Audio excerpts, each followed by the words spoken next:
हुआ था आपके साथ में और क्या था पूरा मामला, ये बताइए। हमारे हस्बैंड जो थे शॉप पर चले गए थे, हम हॉस्पिटल में एडमिट थे।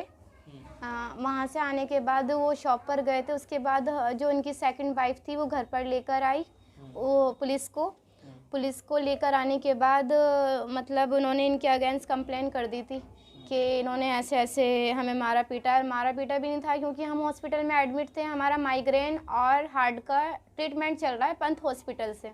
वहाँ के हमारे पास डॉक्यूमेंट्स भी है, जिस दिन हम एडमिट थे उसी दिन की कंप्लेन है और ये हमारे साथ थे। और उसके बाद जब वो घर आ गए हम, तो पुलिस आई शाम को, हम दवाई के नशे में थे। आने के बाद वो पुलिस वाले बोले कि सामान दे दो इसका। हम बोले सर जी यहाँ पे इसका कुछ भी सामान नहीं है, सामान इसका कुछ भी नहीं है यहाँ पर। मतलब ये जो आई है कोर्ट मैरिज कर आई है, अपने घर से कुछ नहीं लेकर आई थी और वैसे घर में रह रही तो सब कुछ इसका ही है, हकदार है ये हर चीज़ की। और जब ये इनके अगेंस्ट कंप्लेन करके गई, अब इसका यहाँ पर कुछ भी नहीं है। हमने बोला उनसे, तो सर जी बोले ऐसे कैसे नहीं है। उन्होंने उसको घर में घुसा दिया और वो सारे बैग वैग सब मतलब घर उल्टा कर दिया, सब उसने बाहर पहुंचा दिया। हम घबरा रहे थे, ये पता नहीं क्या, क्योंकि हमने फर्स्ट टाइम ऐसा देखा था। हमने अपने हस्बैंड को कॉल करी, हमने बोला ऐसे ऐसे ये आइए घर पर। इन्होंने कहा कि कोई बात नहीं, तुम हैंडल कर लो, मतलब ये नहीं आना चाह रहे थे। और हमें पता नहीं था इतना सब कुछ हो जाएगा, हम बुलाना चाह रहे थे। अगर हमें पता होता कि ऐसा हो जाएगा तो हम नहीं बुलाते। तो ये आ गए, आने के बाद ये कॉल कर आए थे 100 नंबर और वीडियो बनाते हुए आ रहे थे। और उसके बाद पुलिस वाले ने इनके हाथ से फ़ोन छीन लिया, फ़ोन छीन करके और इनको धक्का दिया जीने से। और इन्हें बहुत ही बुरी तरह 8-10 पुलिस वाले थे, ये थे तो काफ़ी 30-40 पुलिस वाले थे, पर 8-10 थे ये हमारे ऊपर ही गेरली में खड़े हुए थे। और उन्होंने इनको मारना बहुत ही बुरी तरीके से शुरू कर दिया, इतनी बुरी तरह मारा, ये चिल्लाने लगे और रोने लगे। हमने अपनी लाइफ में इनको फर्स्ट टाइम चिल्लाते हुए और रोते हुए देखा। इतनी बुरी तरह उन्होंने मारा जो हमसे बर्दाश्त भी नहीं हुआ। वो उसकी हमारे पास रिकॉर्डिंग है, उसमें हमारे रोने की आवाज़ें, बच्चों की रोने की आवाज़ें, पुलिस वालों की आवाज़ें, उसमें सब हैं। और उसके बाद फिर मारने के बाद इन्हें अधमरा कर दिया, बिल्कुल बेहोश कर दिया। इनकी नाक से, इनके मुंह से ब्लीडिंग आ रही थी बहुत ही बुरी तरह। हम मतलब जैसे हमने मोबाइल की टॉर्च जलाई जीने पर और देखा इनके इतना ब्लड, तो हम चिल्लाए, हम बोले पुलिस वालों से आपने ये क्या हाल कर दिया। वो बोले कुछ नहीं है, कुछ नहीं है, पानी है पानी, कुछ नहीं है, ऐसे ही बोला। फिर नीचे से उन्होंने बोतल लेकर के जो हमारे पड़ोस में थे उनसे उनका फेस धो दिया। उनका फेस धोने के बाद फिर वो उनका फेस नीचे लटका हुआ था जीने में, उन्हें पूरा ऊपर कंप्लीट नहीं लिटा रखा था और उनकी बॉडी जो थी ऊपर थी और फेस नीचे जीने की तरफ लटका रखा था। बहुत ही अजीब तरीके से उन्हें मतलब लिटा रखा था, जो हमें नागवार हो रहा था मतलब उन्हें देखना। हम कह रहे सबसे आप हाथ लगा दीजिए, आप उठा दीजिए, आप हाथ लगा, कोई भी एग्री नहीं था हाथ लगाने के लिए, उठाने के लिए। हम फिर उसके बाद हम बोले सर जी आप इनको छोड़ दीजिए, हम ऊपर ले जाने दीजिए इनको। कौन से थाने की पुलिस थी? वेलकम थाने की पुलिस थी। हम बोले सर जी जब ये ठीक हो जाएंगे हम उसके बाद खुद थाने लेकर आएंगे इनको। उन्होंने एक हमारी नहीं सुनी और हमने कहा उनसे कि हम इन्हें ट्रीटमेंट देना चाहते हैं, इनकी देखिए हालत कितनी बुरी है, आप हमें ऊपर ले जाने दीजिए सर जी, प्लीज़ मान जाइए सर जी जो आपकी रिक्वायरमेंट है। मतलब इन्होंने थाने में मुझसे डिमांड करी थी, जितेंद्र ने कहा था कि तूने अपनी टेंशन खुद बढ़ाई है, अगर चाहती तो कॉम्प्रोमाइज़ कर इनको बाहर मतलब कर लेती। किससे कॉम्प्रोमाइज़ करती? मतलब पुलिस वालों से, पैसे वैसे की मतलब रिक्वायरमेंट थी उनकी, तो पर इनकी परमिशन हमें नहीं थी पैसे देने की। इन्होंने मना कर दिया था हमारे हस्बैंड ने कि हाँ पैसे देने हैं या कुछ। उन्होंने कहा जो हो रहा है होने दो, कोई बात नहीं। तो फिर उसके बाद उन्होंने इनकी हालत बहुत ही बुरी तरह जैसे कर दी थी। हम उनसे कह रहे थे आप हमें इन्हें भेज दीजिए, ऊपर भेज दीजिए इन्हें घर पे, जब ये सही हो जाएंगे हम ले जाए मतलब ऊपर ले आएंगे, वहाँ थाने में ले आएंगे इन्हें। उन्होंने एक नहीं सुनी हमारी। और बच्चे भी मेरे हाथ जोड़ के कह रहे थे सर जी मेरे पापा छोड़ दीजिए, रो रहे थे, बहुत ही बुरी सिचुएशन थी। उसकी रिकॉर्डिंग वीडियो सब है हमारे पास। तो अब क्या कार्रवाई की मांग कर रही हैं आप, क्या चाहती हैं आप? और दूसरी जो बीवी हैं इन आपके हस्बैंड की, आपकी जो सोकन है, वो कहाँ पर हैं? अपने घर पर हैं वो। अच्छा, कहाँ पर? अपनी मम्मी के घर पर। अच्छा, यहीं रहती हैं? जी वो यहीं रहती हैं, इसी एरिया में रहती हैं। और अब हमें अपनी जान और मतलब माल का ख़तरा है उन पुलिस वालों से। जब इन्होंने अब इतना कर दिया है तो आगे भी हमें उनसे रिस्क है, वो कुछ भी कर सकते हैं। और हम उनके अगेंस्ट कानूनी कार्रवाई चाहते हैं कि ज़रूरत से ज़्यादा उन्हें पनिशमेंट दी जाए और उनके अगेंस्ट मतलब उन्हें गिल्टी भी फील कराएं, पनिशमेंट भी दें, जो भी कानून से बनता है उनके अगेंस्ट करें कि वो ऐसा किसी के साथ दोबारा नहीं करें। और उसके बाद मतलब हम हॉस्पिटल गए, हमने एमएलसी ट्रीटमेंट कराया, एमएलसी भी की मतलब एमएलसी हमें हॉस्पिटल में हमने डॉक्टर से बोला, ओनली कागज़ हैं हमारे पास ट्रीटमेंट के कि हमें एमएलसी दीजिए। उन्होंने हमें एमएलसी नहीं दी और मना कर दिया। हम चिल्लाते रहे, रिक्वेस्ट करते रहे, मांगते रहे। ये कहा गया, डॉक्टर ने ये कहा कि नहीं एमएलसी नहीं दी जाती, डायरेक्ट जज के पास जाती है। और जैसे हम रिक्वेस्ट करने लगे, रोने लगे, चिल्लाने लगे हम, क्योंकि इनकी वो सिचुएशन थी, हमें एमएलसी चाहिए ही थी। हम नहीं चाहा था कि हमें एमएलसी मिले, इनकी सिचुएशन को देख के हमें बर्दाश्त नहीं हो रहा था। तो जैसे हम मांग रहे थे तो वो हमें पुलिस कंट्रोल रूम में ले गए थे, जो हॉस्पिटल में होता है उसमें ले गए। उन्होंने हमें डांटा और डांट कर ये कहा कि एमएलसी नहीं मिलती, ऐसे एमएलसी डायरेक्ट जज के पास जाती है। तो उन्होंने हमें एमएलसी नहीं दी। हमारे पास सारे कागज़ ट्रीटमेंट के इनके पास हमारे पास हैं। इस पूरे हादसे के बाद में जब ये सारा मामला हुआ, बच्चों में कितनी दहशत है, बच्चों का क्या हाल है? बच्चों की बहुत ही ज़रूरत से ज़्यादा, मतलब पहले हम दरवाज़ा खोल के बैठ जाते थे, अब बच्चे भी डरे रहते हैं, दरवाजे पे दरवाज़ा खोलने नहीं जाते हैं, गेड़ली में नहीं खेलते हैं और बाहर निकलने में भी डरते हैं। इन्हें ज़रूरत से ज़्यादा डर लगा हुआ है। बस अपने पापा, उनके कपड़े वो देखते हैं जिसमें उन्होंने खून में लदबद कर दिया था मारकर, वो कपड़े देख कर रोते हैं। वो जीने का कोना, जिस कोने में मारा था पुलिस वालों ने, वो कोना देख के कर रहे हैं मेरे बच्चे। ज़रूरत से ज़्यादा मतलब डरते हैं। अब फर्स्ट टाइम देखा है हमने ऐसा अपनी लाइफ में, ऐसा कभी किसी को ना दिखा है। तो ये सारा कुछ जो आपके हस्बैंड की जो दूसरी बीवी है, उनके कहने पर किया गया पुलिस ने ये, या पुलिस ने खुद अपनी तरफ से ये कार्रवाई करी है, क्या लगता? पुलिस की तो ओनली हमसे कपड़ों की रिक्वायरमेंट थी। उसने जाने पैसे दिए हैं या उनके कहने पे करा गया है, ये हमें नहीं पता है, पर करा पुलिस वालों ने ये। वो अकेले क्या करती, अगर वो करना भी चाहती तो अकेले क्या करती, करा तो उन्होंने ही है ना। अगर वो इतने अच्छे थे, इतने समझदार थे, इतनी अच्छी पोस्ट पर थे, वो ऐसा नहीं करते तो कितना बेस्ट रहता। वही होकर मतलब वो पुलिस वाले हैं और वो इस तरीके का मैटर वो खड़ा कर देते हैं लाइफ के अंदर, तो फिर इंसान किसके पास अपनी परेशानी लेकर जाएगा, किसको कहेगा। मेरा नाम जाकिर मलिक है। क्या है पूरा मामला, क्यों पुलिस ने आपके साथ इतनी बुरी तरीके से मारपीट की, वजह क्या रही, ये बताइए। सर मामला तो मैं भी नहीं समझ पाया था, लेकिन सीधी सीधी बात यह है, मैं अपनी बीवी का ट्रीटमेंट करा रहा हूँ पंथ से, और मैं इसको पंथ लेके गया हुआ था। पंथ से 13 तारीख में गया था, और जब 13 तारीख पंथ में गया तो मैं रात में गया था, तो मैं वहाँ पे एडमिट रहा मेरी बीवी। और जब उन्होंने ट्रीटमेंट चलाया तो उन्होंने इसकी एमआरआई बोल दी। एमआरआई बोलने के बाद सर सुबह में 14 तारीख में एमआरआई हुई हमारी, और फिर उसके बाद 3 या 4 बजे के लगभग हमारी छुट्टी कर दी गई। 4 बजे के लगभग 14 तारीख में हम घर पे आ जाते हैं। घर पे आने के बाद में बच्चों में बैठे खाना वाना खाया, क्योंकि हॉस्पिटल से परेशान थे। फिर उसके बाद में बीवी दोनों हमारी घर पे ही थी और कोई ऐसी बात भी नहीं थी। लेकिन फिर उसके बाद मैं दुकान पे चला गया। दुकान पे जाने के बाद 6 साढ़े 6 बजे के लगभग मुझे कॉल आई, नमाज़ पढ़ के आया था मैं, तो घर पे पुलिस आ गई। मैंने कहा भाई पुलिस कैसे आ गई, कि आपकी सेकंड बीवी के भाई पुलिस लेके घर पे आए हैं। मैंने कहा भाई चलो अब मैं आ रहा हूँ। मैं आ गया। आने के बाद में मैंने पूछा भाई कैसे क्या हुआ, क्यों आई है पुलिस। तो पुलिस वालों ने मुझसे कहा कि आपकी बीवी ने कंप्लेंट की कि आप इसको मारते पीटते हैं। मैंने सर ऐसे तो कुछ नहीं हुआ है, और कोई ऐसी बात भी थी तो ये कॉल करती, हमें तो पता भी नहीं है कब मैं कॉल की है, या इसके भाई ने की है या इसने की है, हमें नहीं पता है। हालांकि इसके भाई, इसने मेरे पे पहले भी मुकदमा किया था, 4 साल मुकदमा चला, और 2 बच्चे थे उस टाइम पे, और कोई ऐसी बात नहीं थी। मैं खर्चा भी दे रहा था इसको घर पे, लेकिन ये मेरे आगे हाथ जोड़ने लगी, और मुझे बच्चों पे रहम आ गया कि भाई मेरे बच्चे हैं और जो मैं खर्चा देता हूँ उनको तो खाने को मिलता नहीं है, और इसके भाई वगैरह। और इसने मुझे खुद कहा था मेरे भाई खा जाते हैं ये पैसा, तुम मुझे रख लो अपने पास में, तो ये बच्चे ही खा लिया करेंगे।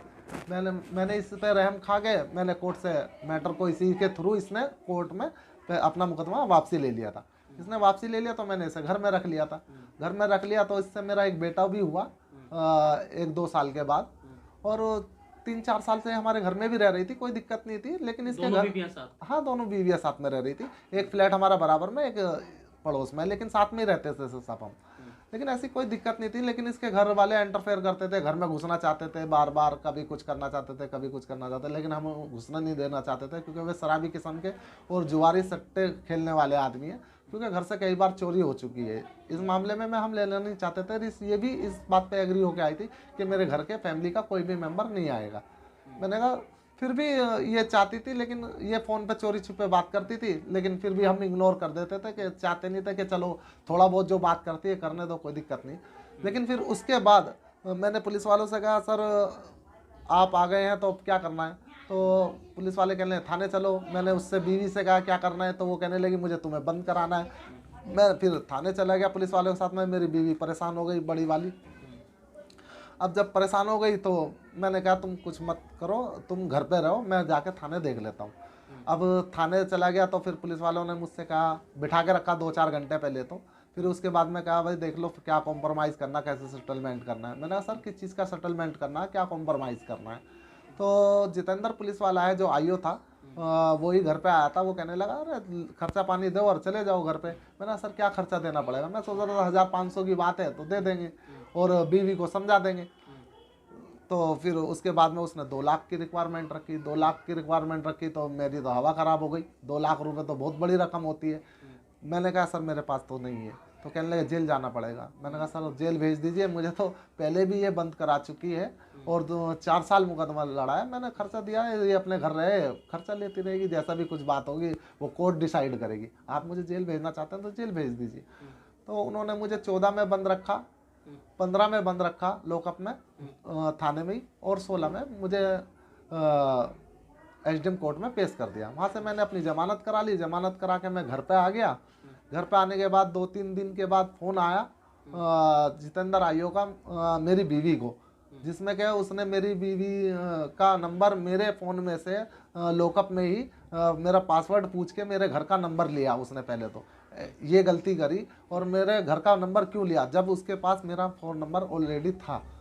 फिर उसने मेरी बीवी को फ़ोन किया 3-4 दिन के बाद जमानत होने के बाद कि ये बच्चों के कपड़े दे दो, बच्चों के नाजमीन के कपड़े दे दो, उसके कपड़े दे दो, सामान दे दो, पता नहीं क्या क्या कहने लगा। दूसरी बीवी जो हाँ चांद बीवी नाम है, एलियस नाजमीन है। तो उसके कपड़े भी दे दो, सामान दे दो, और मैं नहीं तो मैं खुद आऊँगा और तुम्हें देने पड़ेंगे और मैं ये कर दूँगा। मेरी बीवी के साथ बदतमीजी से बात करने लगा, खसम वसम करके, जिसकी हमारे पास रिकॉर्डिंग है बाकायदा। हमने रिकॉर्डिंग पे लगा रखा था, हालांकि हमने उनसे कह भी दिया था हम रिकॉर्डिंग करते हैं तुम्हारी सारी बात, लेकिन फिर भी वो हमें ये कहते थे तुम कुछ नहीं कर पाओगे हमें मेरा। तो फिर वो बीवी को टॉर्चर करके बीवी से मेरा नंबर लिया फिर दोबारा उसने, और मेरे पास दुकान पर आए।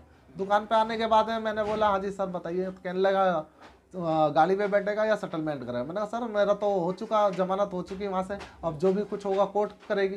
तो कहने लगे नहीं जो कुछ करेंगे हम करेंगे, कोर्ट कुछ नहीं करेगी। मैंने कहा सर ऐसे तो नहीं होता ना, 1500 की बात है तो आप ले लीजिए, लेकिन मैं 2 लाख रुपए तो नहीं दूंगा। तो कहने लगे गाड़ी पे बैठ। मैं गाड़ी पे नहीं बैठ रहा था, 2 पुलिस वाले थे, क्योंकि उन्होंने मुझे पहले ही धमकी दे दी थी गोली मारने की। तो मैंने कहा ये कुछ भी कर सकते हैं। तो मैंने अपने पक्ष में 100 नंबर की कॉल कर दी, 112 नंबर पे। अब कॉल कर दी तो वो चले गए वहाँ से मुझे धमकी दे के कि हम तुझे देख लेंगे। अब वो चले गए तो फिर 10-15 मिनट के बाद ही जब ही मेरे घर पे अटैक बोल दिया। 30-40 पुलिस वाले, जब उनको पता है मैं दुकान पर हूँ तो वो दुकान पे ना के मेरे घर पे आए। 30-40 पुलिस आखिर मेरे घर पे क्यों आएगी? मेरे वारंट थे, मुझे नोटिस थे, क्या था आखिर, क्या कोर्ट का ऑर्डर था, क्या था जो मेरी बीवी को टॉर्चर करने, मेरे बच्चों को टॉर्चर करने घर पे पहुंच गए मेरी सेकंड बीवी को लेके, और फिर सारा घर का सामान फेंक दिया, सब उठा लिया, पता नहीं क्या क्या फेंक रहे थे, क्या कर रहे थे। तो मेरी बीवी का फ़ोन मुझे बार बार घर पे से दुकान पे आ रहा था। मुझे ये डर था क्योंकि मुझे गोली मारने की धमकी दी उन्होंने, मैं घर पे नहीं जा रहा था। तो मैंने बीवी को बोला कि तुझे कुछ नहीं कहेंगे ये, और तू लेडीज़ है, ये जेंट्स है, ये कुछ नहीं कहेंगे, तू चुप रहे और इनकी वीडियो बना ले या रिकॉर्डिंग कर ले। तो अब बीवी डर रही थी, वो बार बार कह रहे थे नीचे फेंक देंगे, ये कर देंगे, बच्चों को भी डरा रहे थे। तो फिर जब ज़्यादा टाइम हो गया मैंने भी 5-7 कॉल कर ली, 5-6 कॉल 100 नंबर पे कर ली, पुलिस नहीं आ रही मेरे पक्ष में, कोई फ़ोन मुझे नहीं आ रहा है कि हम तुम्हारी तरफ से पुलिस आ गई है, क्या क्यों करी थी कॉल, कैसे करी थी। क्योंकि जितेंद्र ने मुझे पहले ही कह दिया था हेडक्वार्टर में मेरे रिश्तेदार रहते हैं, उनकी जो 100 नंबर की कॉल भी आएगी तो उसी को ही आएगी, और वो किसी को हैंड ओवर नहीं होगी, उसी को हैंड ओवर होगी, और वो तुम्हारी बात नहीं चलने देंगे। फिर मुझे तो डर लग रहा था बच्चों के साथ में ज़्यादा कुछ बड़ा हादसा ना हो जाए। मैंने फिर दो आप चार दुकान से घर की तरफ आ गए, फिर हाँ क्या- दो चार फिर क्या लोगों से हुआ? कहा मैंने मार्केट के अंदर के भाई मेरे साथ ऐसे ऐसे बात हो गई, पुलिस वाले आ गए हैं 30-40, और 30-40 पुलिस वालों का नाम सुन के सब पब्लिक डर रही थी। हम पब्लिक कहाँ बोल पाती है, कहाँ हमारी भी परेशानियाँ थी, लेकिन फिर मैं क्या कर सकता था, मुझे तो आना था। फिर मैंने अपने प्रूफ के लिए मैंने अपना मोबाइल निकाल के वीडियो बनानी शुरू कर दी, क्योंकि मैं गली नंबर 5 में जब पहुंचा तो गली में ही मेन रोड पे पुलिस खड़ी थी 10-15। फिर मैंने उनसे पूछा सर क्यों आए आप, किसके यहाँ आए हैं ये बताइए। तो वो कहने लगे ऊपर जाइए, वो हमें तो वो लेकर आए हैं, उन्हें पता है, हमें नहीं पता है। तो फिर मैं ग्राउंड पे गया, ग्राउंड पे 10-15 पुलिस वाले खड़े हुए थे। फिर मैंने भी उनसे भी यही पूछा कि भाई आप क्यों आए हैं और किस लिए आए हैं, किसके यहाँ आए हैं। तो उन्होंने कहा ऊपर जाइए, उनको पता है, हमें नहीं पता है, हमें वो लेकर आए हैं। फिर मैं ऊपर गया, 10-15 पुलिस वाले मेरे गेट पे खड़े हुए थे और बीवी से सामान छीना छानी कर रहे थे, और सेकंड बीवी से घर में घुसा के मारपीट करवा रहे थे। और उसके भाई बहन थे और 1-2 औरतें लेडीज़ और आई हुई थी उसके साथ में, उसके फैमिली की, और घर का सामान उठा रहे थे, बार बार पता नहीं क्या क्या कर रहे थे। तो मैंने वीडियो बनाते हुए गया, मैंने कहा सर मैं वीडियो बना रहा हूँ आपके, और 100 नंबर की कॉल करके आया हूँ, बताइए क्यों आई है मेरे पास। तो एक पुलिस वाला मेरे ऊपर झपटा, जब भी फोन छीनो, और मुझे मारने लगे, मुझे जीने में तो धक्का दे दिया। मुझे फिर पिस्टल गन से और लात घूसों से और डंडों से बहुत मारा, पिस्टल से मारा, मेरी पिस्टल मार के मेरी पसली तोड़ दी, और मेरी नोज फ्रैक्चर है, मेरा पूरा बदन काम नहीं कर रहा, शरीर काम नहीं कर रहा है, मुझे बहुत मारा। फिर मेरी बीवी ने मुझे देखा, मैं तो बेहोश था, इन्होंने बताया कि तुम्हारे सर से बहुत खून जा रहा था। मैंने टॉर्च जला के देखा तो फिर मैं घबरा गई। तो मैंने जैसे ही घबराई चीखी तो क्या नाम पुलिस वाले कहने लगे पानी है, कुछ नहीं है। फिर पुलिस वालों ने पड़ोसियों से पानी की 3-4 बोतलें लेके मेरा मुंह, हाथ, सर, नाक, मुंह धोने लगे, क्योंकि मुझे ब्लीडिंग बहुत हो रही थी। फिर मुझे वो कम से कम 15-20 मिनट जीने में ही फेंके रखा, और कहने लगे ये एक्टिंग कर रहा है, और मुझे फिर भी लठ डंडे और पैरों में बजाते रहे, जिसमें मेरे पैर काम नहीं कर रहे। फिर उसके बाद मुझे ये बालों से खींच के बता रहे बच्चे, नीचे जीने में घसीटते हुए लेके गए ग्राउंड पे। ग्राउंड से फिर उन्होंने मुझे लटका के ग्राउंड पे ही रखा गली में 15-20 मिनट। फिर उसके बाद जिप्सी आई, 10-12 जिप्सी खड़ी थी यहाँ पुलिस वालों की, और पूरी गली को छावनी बना रखा था। इतनी पुलिस थी कि हर आदमी घबरा रहा था पूछने से, क्या हुआ, कैसे हुआ, ऐसा क्यों हुआ। तो क्या इतना बड़ा जुर्म कर दिया था क्या, या कुछ बस और मामला है? एक फैमिली मैटर की कंप्लेंट थी मेरे खिलाफ, और फैमिली मैटर में मैं अपनी जमानत ले चुका था। इस फैमिली मैटर में इतनी पुलिस और इतनी बर्बरता पुलिस की आपके साथ, वजह क्या, कोई और दूसरी वजह तो नहीं है? ये तो मैं भी नहीं समझ पा रहा हूँ ये क्या करा मेरे साथ में उन्होंने, और मैं खुद घबरा गया हूँ, क्योंकि मुझे गोली मारने तक की धमकी दे दी थी, 2 लाख रुपए की रिक्वायरमेंट। और ये मैंने सिर्फ इसलिए कि आपसे 2 लाख रुपए मांग रहे थे, आपने देने से 100 मना नंबर कर की दिया, कॉल कर दी थी मैंने, और आपने 100 नंबर की कॉल कर दी और मोबाइल से वीडियो बना ली, मोबाइल से वीडियो बना ली, इस वजह से आपके साथ में ये हाँ ये सब कुछ हो गया मेरे साथ। अब आपने क्या कार्रवाई करी है अपनी तरफ से, कहाँ भाई मैंने यह होम मिनिस्ट्री में मैंने कंप्लेंट लगाई है, एप्लीकेशन अर्जी लगाई है, और कमिश्नर के यहाँ लगाई है, एलजी के यहाँ लगाई है, हेडक्वार्टर कमिश्नर को लगाई है, और थाने में भी दी है बाय पोस्ट, और बाय हैंड रिसीविंग डीसीपी के यहाँ से भी लेकर आया हूँ, हेडक्वार्टर से भी लेकर आया हूँ, लेकिन उस पर भी कोई रिस्पॉन्स नहीं मिला है। मुझे कल डीसीपी के ऑफिस से भी फ़ोन आया था कि अपने जो प्रूफ है वो लेकर डीसीपी ऑफिस आ जाओ। मैं कहने लगा सर मेरी स्थिति नहीं है ऐसे चलने की, आने की, और मेरे साथ ऐसा हो गया। फिर एसएचओ का भी फ़ोन आया कि भाई थाने से ऐसा कैसे हो गया। मैंने कहा सर आपका नाम लेकर तो जितेंद्र ने कहा था, आईओ ने, कि एसएचओ साहब ने ही कहा है, और एसएचओ साहब ने ही ये 30-40 पुलिस वाले भेजे हैं। अब क्या मांग कर रहे हैं आप, क्या चाहते मांग हैं? कुछ नहीं है मेरी, और मेरी कुछ वो भी नहीं है, मेरी कुछ हैसियत भी नहीं है।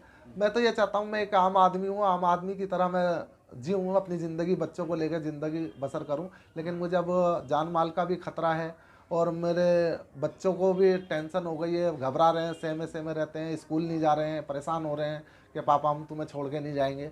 और मैं ये चाहता हूँ कि मेरे साथ में न्याय हो, और कानून कार्रवाई इनके साथ में हो जो भी मुनासिब बनती है, क्योंकि मेरे साथ में जो हुआ है वो किसी के साथ में ना हो। और मुझे तो ऐसा लग रहा था कि आज तू मर जाएगा, क्योंकि जिस तरीके से मुझे 5-7 पुलिस वाले मार रहे थे, मुझे नहीं लग रहा था कि मैं बचूंगा, क्योंकि मेरे पास हर चीज़ की वीडियो, और मैं इस तरीके से रो रहा था, मुझे खुद को नहीं पता था मेरे साथ हो क्या रहा है। बहुत बुरा मंजर था। परिवार में और कौन कौन है आपके यहाँ? मेरे पहली बीवी से कितने मेरे बच्चे पहली हैं? बीवी से 4 बच्चे हैं, 3 बेटी है, 1 बेटा है। पहली बेटी 10-12 साल की है, दूसरी बेटी 9-10 साल की है, तीसरी बेटी 7-8 साल की है, चौथा बेटा है वो 4-5 साल का है। और दूसरी बीवी से? दूसरी बीवी से मेरे 3 बच्चे हैं। एक बेटी है बड़ी 8-9 साल की, और एक बेटा है 7-8 साल का, और एक बेटा सबसे छोटा है जो 3 साल के लगभग का है। अभी वो बीवी से आपकी बात हुई दूसरी बीवी से? नहीं क्या नहीं नहीं, मामला? हमारी कोई बात नहीं हुई उनसे। और वो 14 तारीख में जो कंप्लेंट करके गई थी वो अपने घर पे ही है, और जब घर पे थी और हमारे ऊपर केस कर दिया उसने, और फिर उसके बाद में भी ऐसा क्यों पुलिस वाले कोर्ट का काम कर रहे थे कि भाई कोर्ट का काम वो खुद करेंगे, धमकी देंगे, सामान उठा लेंगे, ऐसा कर देंगे, वैसा कर देंगे। ऐसा क्यों धमकी दे रहे थे, क्यों रिक्वायरमेंट रख रहे थे मेरे से 2 लाख रुपए की? क्या वजह थी, मुझे कुछ समझ में नहीं आ रहा। चलिए, कुछ और कहना चाहेंगे? बस यही कहना चाहता हूँ कि ऊपर वाला ऐसा दिन किसी को ना दिखाए।